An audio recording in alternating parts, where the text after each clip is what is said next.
Hello everyone, it's me, Beat the Angel. Oh yeah, Bill, I changed the name by the way. I think you were already aware, but I don't think you knew the name or remembered it. Just in Oh, case. yep. Um, I wasn't aware, but now I am aware. No, I'm just kidding. I can swear I saw it on Twitter. I don't remember, but oh well. Now everyone knows. They should, because this is what I directed them to. But anyway, welcome to football discussion. I'm still thinking of a title for this. We'll wing it. Well, think of one after this thing's done. But, Oh yeah. so, Just winging it's a style, man. That's my winging, stuff. winging is awesome. Well, that's how Let's Players are. We wing everything. There's no script. There's no script. Screw scripts. You barely have an outline to talk about, like about what's happening in a game, unless you're doing it blind. Then it's no script whatsoever. Exactly. But anyway, yeah, we digress. we're talking about football. So football fans would have something to talk. We talk about some games that we especially watch and some other games to note. We're also going to talk about maybe some teams that might have had some upsets or some real good success runs this time. And at the end, we're also going to conclude, wrap things up, and talk about our predictions for next week's games. So, Bill and I made a coin toss. He called tails. I won, and I chose to talk. I'm going to talk about Texans and the Cowboys. A very sad week for Texas in general. It was, for one, it was obvious that the Cowboys were likely to lose despite getting DeMarcus Ware back. But I didn't think it'd be that bad. It looked like a college game. Uh, I'm gonna put it this way: is that Dallas's defense is so bad. I kind of expect anything whenever they're playing. Tell you the truth. I mean, literally, the Dallas defense has got to be the worst thing I've ever seen in my life. I swear to God, it's like a borderline train wreck. It's so disorganized, and they cling to DeMarcus Ware. I mean, when they went to get up against Detroit a week or so ago, surprisingly, they held their own. Yeah, But I would say they're the wild card of defense. Anything goes. anything goes, but they just kind of lost a few people, and in that last game, they lost two of their starting linebackers. Well, actually, one. A Their lot of starting teams have been losing their players. I think it's like because they're not focusing on the head, it's like they're injuring them anywhere else they can injure them. And it's ironic, the Steelers have probably been injuring the least, and last decade they were one of the most brutal teams. Yeah, well, the Steelers are not your grandfather's Steelers though either. They're too old. They need newer players. Well, no, they're decently young from what I remember looking at, but you know, they're not built like the old Steelers teams. And really, all the rule changes have really. If you play defense and you try to, tackle if you try to tackle a quarterback, if you hit him too low, it's a penalty. If you hit him in the head, it's a penalty. If you slap him in the freaking chest, it's a penalty. So, you just can't play physical anymore, and the Steelers were always considered physical football. That's the hallmark of the Steelers. I mean, if you can think of, like, 5 years ago, Baltimore Ravens Steelers games, those were brutal bloodbaths. I mean, the Ravens broke Ben Roethlisberger's nose. I It's think more I remember the Cowboys game was bad too. yeah. There was one they had. I think in the first half, or was it overall? They injured about 5 of the players. I don't remember if that was the game that injured Tony Romo. I think it was that year where he did get injured for a while, but I'm not sure if it was that game or not. I have to look at previous year records. Right. But I don't know per se, but the Steelers are just were known for a heavy hitting defense, and their defense is suffering this year, and they just aren't what they used to be, which is kind of a good thing because it allows other teams to kind of flourish in the AFC North, like the Bengals, or dun dun dun, the Cleveland Browns. The Browns are back. Do you remember that story about that one dude who died, but he asked that a few Cleveland Brown players would bury him because that's all that they were good for, or something like that? Ironically, it was probably one of their best years in quite some time. Yeah, the Browns have a legitimate top two or three defense. They have a scary defense. But getting back to defense and the Dallas Cowboys defense, if they can gel up and get some of their players back, if they can gel, I think they can be better, and they could get to the playoffs if that defense starts gelling. I mean, right now it's historically bad. It's on pace to be the worst defense in the history of football. Yeah, ironically, they're technically they may be considered now. They're tied for number one because of that loss, but this has been one of their better records so far this whole season. By now, I think they've usually had some type of at least a barely losing record to a major, but then they get close enough for a playoff spot. This is the thing about the Cowboys. I would call them, they are the wild card team. However, I'm not using the more tarot card term, or anything goes. It's up to them. And if you need proof, the Broncos game. That was by far considered Romo's best game. If he won, that would have been considered the best game of all time. But it'll never be considered that because he lost.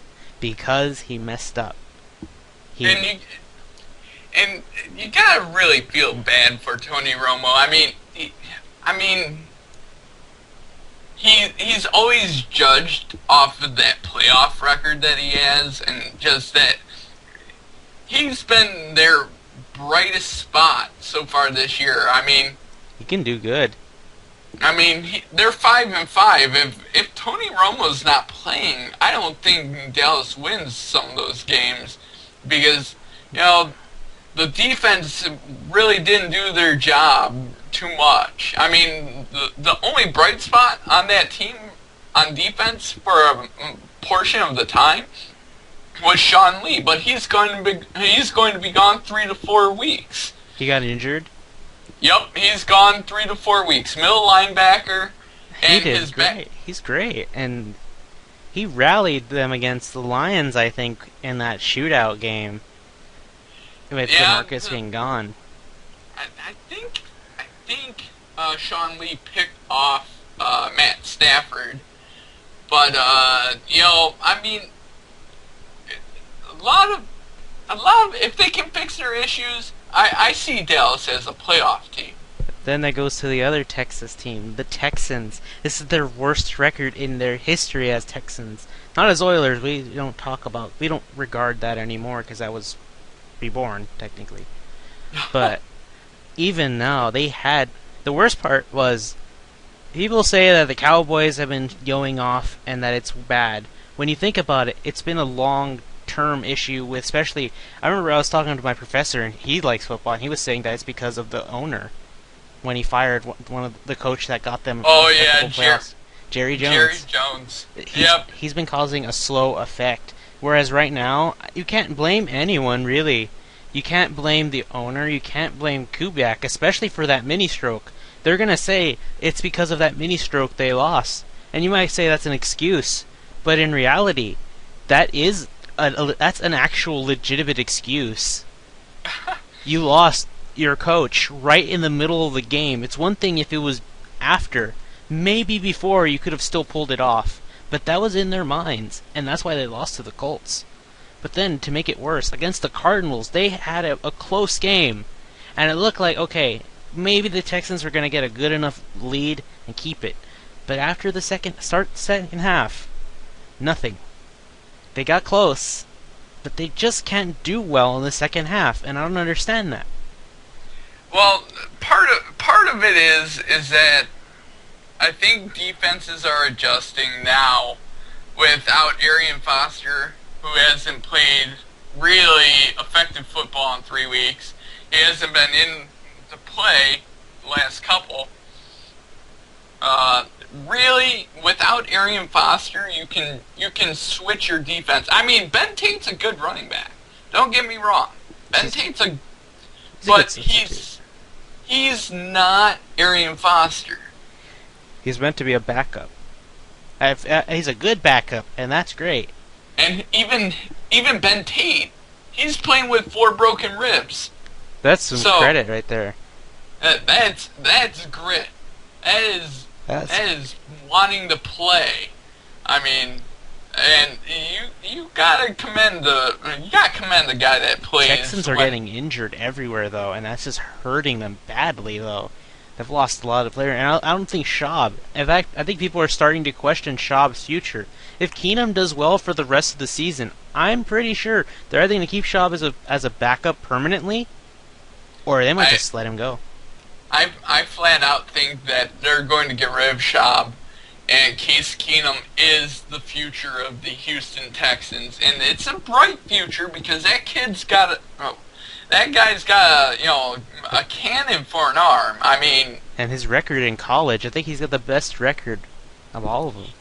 I think he had the most passing yards in the history of college football. Yeah, that's just good to the resume. It's kind of surprising that he didn't get drafted. He was just a free agent. Most people like that, it's a product of the system in quotation marks. It's not. I'd rather have a short quarterback that has a cannon for an arm. And he can move too. Than these 6'4" gigantic quarterbacks that can't move, like Joey Harrington way back in the day. I mean, literally, or has no accuracy. I want accuracy in quarterbacks too. You got to be accurate. That's half the job as a quarterback. I mean, unless you're Tim Tebow, who all he can do is run it. Yeah, because he never really passed it that much. He just rushed it. And then you have Russell Wilson of the Seahawks, which as much as I'm not a real big fan of them, I will say Russell Wilson is perhaps the best quarterback this season. Because if he can't find anyone, he's going to run it. And that's good. That's Romo's weakness, and kind of Keenum's too. Well, Keenum can do it. He's learning. But Romo, this is still one of Romo's problems. He doesn't run the ball. He might do it rarely, but not enough. Russell Wilson does that, and it's hard to get him. Once he starts, you can't stop him that easily without him getting a first down. Right, and here's the deal with that though. Eventually defenses are going to catch on and figure out how to stop them. It's what you do in the pocket, and that's what makes Russell Wilson so dangerous. Is that he has accuracy. That's a key word right there. Is if you look at all the best quarterbacks in the league, they have high accuracy percentage. And when you have high accuracy, it cuts down on interceptions and completion percentage is up. I mean,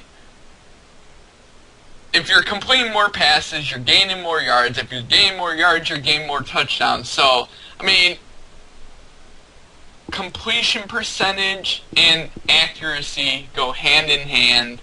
And, I mean, that's about it. That's all I can think of. I mean, Kubiak himself, if he screws up and puts Schaub back in instead of Keenum, and Keenum is the spark, and Schaub goes and throws another pick six, which he's been doing. Unless he has to be training up for the next time around, but I don't think they're going to give him a chance for a while unless Keenum gets injured, which let's hope that doesn't happen, because as of right now, he's their only hope. He's the new hope. Because, I mean, the empires that are the other teams have been striking back at the Texans. I mean, they need to win 7 straight. That's their only hope. They have to win out. Even then, that's not a guarantee, but it's better than taking another loss. Indeed it is. Anyway, Indeed it the is. time I think time's running out, so let's take a break and we'll get the second part running. Alright.